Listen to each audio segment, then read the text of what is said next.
First of all, a direct question to you will be, what do you think of his activism? To be honest with you, what do you think? Ideally, I probably would have said, I don't want to talk about it, but you're one of the most intelligent people. Yeah, you can walk that tight line. Yeah, it's not an issue for me. And also because there's been quite some misreporting going on. Facts. To answer your first question, yes. What do you think about his activism? I don't know much of it. I'll be honest with you. I don't know much of it. Prior to the first video where he mentioned me and my dad, I hadn't seen much of him.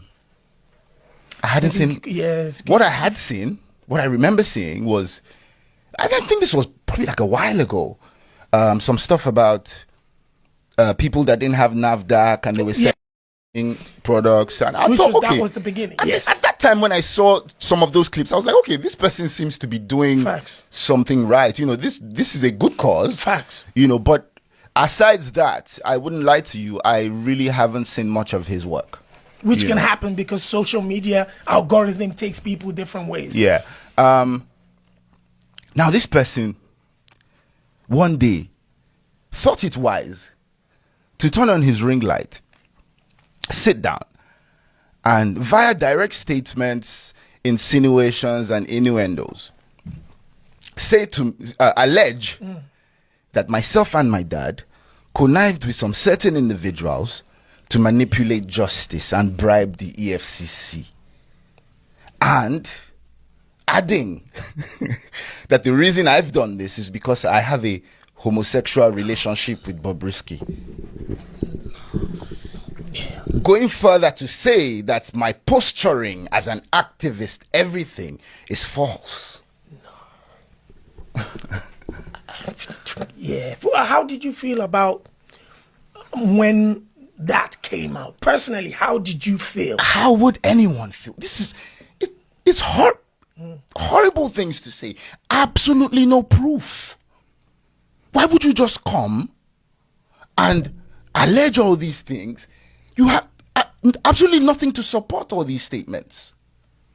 And this is why I say, when we speak about seed of discord, just ordinary Nigerians, I think also need to be a lot more careful in jumping into conclusions and let's just look at things a bit more objectively, and somebody just coming up and alleging something shouldn't be the basis for which you draw your conclusion. What has this person shown to support this allegation? And what a lot of these people are now saying, why don't you face this? Okay, well, now, via my counsel, I wrote to the person that he's alleging or he's attributing all these statements to, and the person has denied that absolutely no money was paid to me or my dad for nothing. All these things are false, basically. So now you have to defend yourself because he who alleges must prove. I've gone to court for defamation of character because that's clearly what this is. Now, recently, it was reported that the court has ordered 500 million naira to be paid, blah, blah, blah. I mean, that's false. The case of defamation is still very much in court. Yes, we have instituted proceedings for defamation because, of course, that is what this is. That is very much still ongoing. However, there's something called interim applications, which you can do. While a substantive case is still ongoing, you can apply to the court for an injunction to hold on to something, because this defamation still subsists. This video I speak of is still very much on his page, on his pages. He has not taken them down, and the application was for him to take those down. So the ruling that the court exactly, thank you very much. The ruling that the court gave was take this down and desist from any further defamatory remarks pending the determination of this substantive suit. That is what that is. That is what has been decided upon. Of course, in my defamation suit, I'm going to ask for damages because that is the only remedy available in a civil suit. I'll have you know that there's a criminal angle to defamation. I chose not to go that route. So there is a criminal angle. There's a criminal angle to defamation now. He could very well have been arrested. But this so-called narrative that they are peddling now, because now that's the narrative that, oh, me and my family want to oppress this guy because we have legal muscle. Come on, man. I know they find trouble, Baba. Yeah. You know, I know they find trouble, Baba. I dare my day. You set your ring light, begin to talk all this nonsense about me, and you expect me to sit down. I afforded this guy a phone conversation. Yeah, I wanted to speak about Seun Kuti is a mutual. Yeah.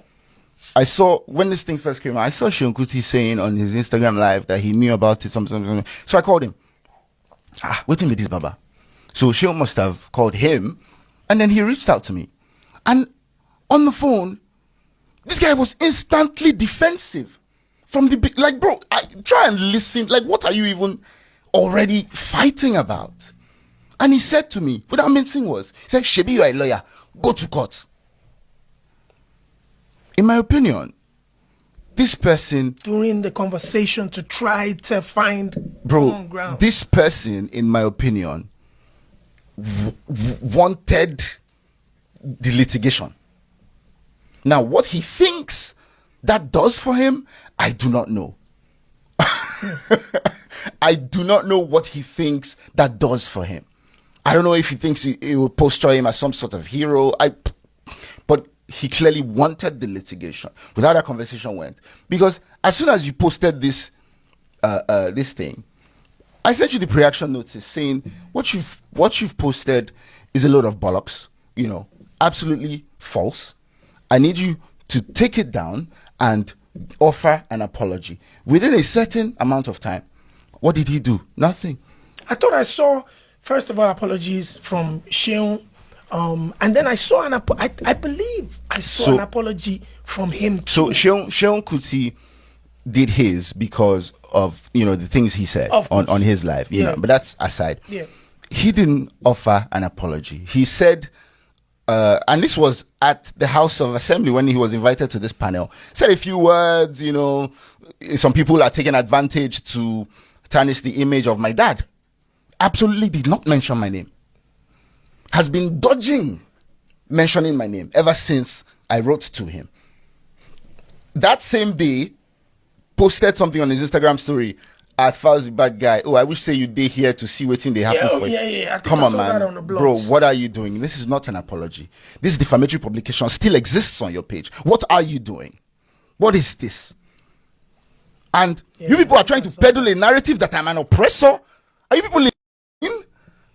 Your track record, Bro, definitely. Go to my comment section now as we speak. Go to my comment section. Negative? Go there, read comments. Bro, just go read comments by yourself. Negative? You will see where people dey. And this is the reason why a lot of people say things like, oh, Nigerians deserve what they get.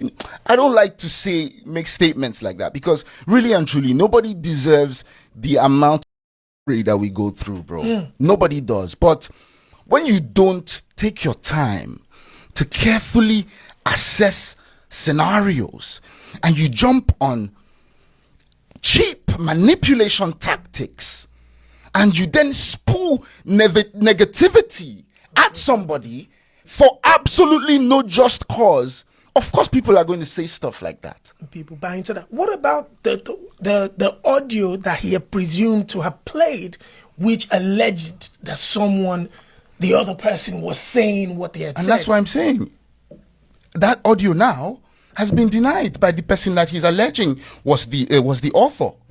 And bro, he who alleges must prove. Must prove.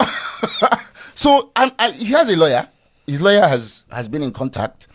So I imagine his lawyer would have explained all these things to him.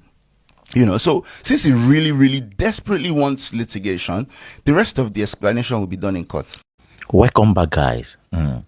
It seems this issue of VDM and Falanas, this issue is not coming to an end soon, simply because VDM don't apologize to Falanas family.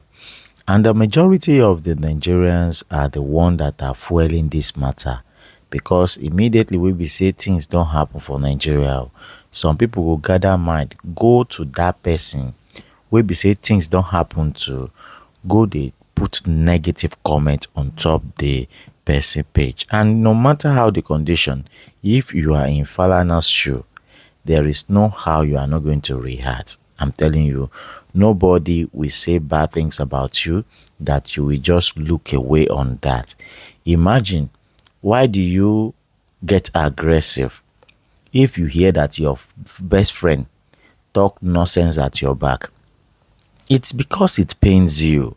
Even if that thing is true, if the thing we then say about you is true, the first thing you will say that your friend betrayed you. If the thing they say about you is not true, the first thing you will say is that that person put an allegation that is not true against you. So there are other two ways to the coin that people can really easily reacted on. So when this issue came on social media, I said Nigeria should not take side. They should listen to both sides to know what exactly that really happened. And I find no reason why VDM don't seek for apology.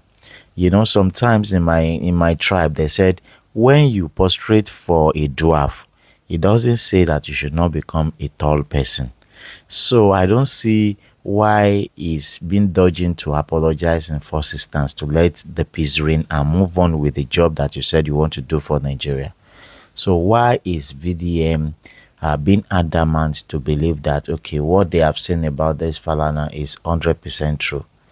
And Nigerians, I see no reason why we have to be believed on all the news coming out on social media. It is not very strange to you that the issue of 500 million naira that they said VDM should pay to Falana is even false. So can you even tell me what is in Nigeria now that is not false? Because first the bad guy is telling you this story that that judgment is a false, that nobody said he should pay 500 million, that even the case is still in court. So I don't understand who is insinuating all this issue. Is it the blogs? Is it those people who are in charge of the social media affairs in Nigeria, or those blogs that have a huge followers that will just come out to say something and people will just believe it? So I think we need to do more in that country. So what do you really think about this issue, guys? Do you believe that VDM should be doing what he's doing and continue to doing it, or he should just come out and seek apology and let all these things just go down? If you said you want to do a good cause for Nigeria, don't believe that going to court every day or going to court once in a while may distract you for doing what you want to do. So why can't him just face the good thing that he said he want to do for the Nigeria and leave the issue of individuals that you are having issue with? So not every case will they win for court, especially when it comes to defamatory of character. If you don't have enough evidence to prove it, is issue. If you think, okay, you won the Jeremiah Omototofe case simply because that one no get evidence, and the thing where you say that one do, evidence they say it do am. But this one will be say you no get evidence, say then do am, it go be another case. So my beautiful people, I want you to give your comment in the comment section. Let's hear from you what you think about this. And if you are watching me for the first time, please subscribe and on the notification bell so that anytime we upload video, you get notified. It's your boy Hola of Maimedia TV, and I'm gonna see you in another video. Peace out.